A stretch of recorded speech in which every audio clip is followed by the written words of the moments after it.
Right, the wearing of the green is no longer a career-limiting move, to use that coy phrase, right?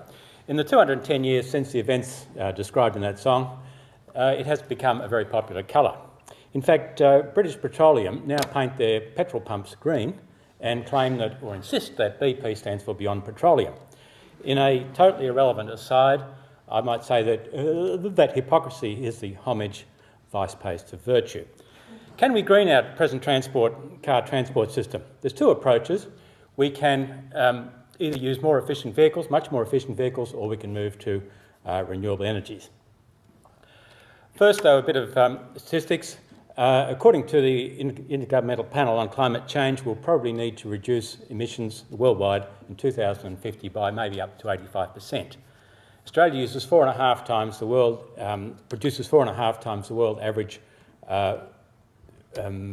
energy-based greenhouse emissions. Put those together and you get a factor of 30 that Australia would have to reduce its emissions by if every country in the world had equal per capita emissions. Maybe half that by 2015. A big ask. Of course, I could be wrong about this because there's an alternative science theory going around, and that is that the physical world acts in such a way as to avoid embarrassing major corporations. Right. So we like to think in binary concepts, renewable energy versus fossil fuels, non-renewable energy. But all energy sources have negative effects. For instance, Denmark, there's been no increase in its wind capacity. We all know about hydro and biomass by now, and that's because they're the major renewable energy forms, but they all have some adverse consequences. In any case, what we're finding is that in the world as a whole, or despite the fine talk, renewable energy as a share of electricity or as a share of total energy is falling, both worldwide and in Australia. We don't walk the talk. Improved car fuel efficiency. In the last 20 years, we've got nowhere on that. It's the same as it was 20 years ago. In fact, present car efficiency is the same as the T-model Ford 100 years ago. With enormous effort, we could double our fuel efficiency by 2030 and maybe quadruple it by 2050. Still be a long way short of what is required, as I said, 15 or 30.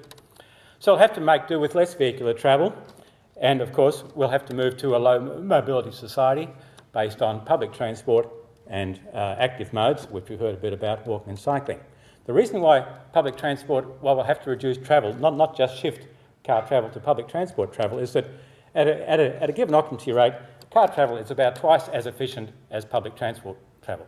Its secret of getting high efficiency is to pack people in, ignore the seats and just pack people in. So either we're going to have to go by vehicular travel a lot less, or we're going to be very uncomfortable.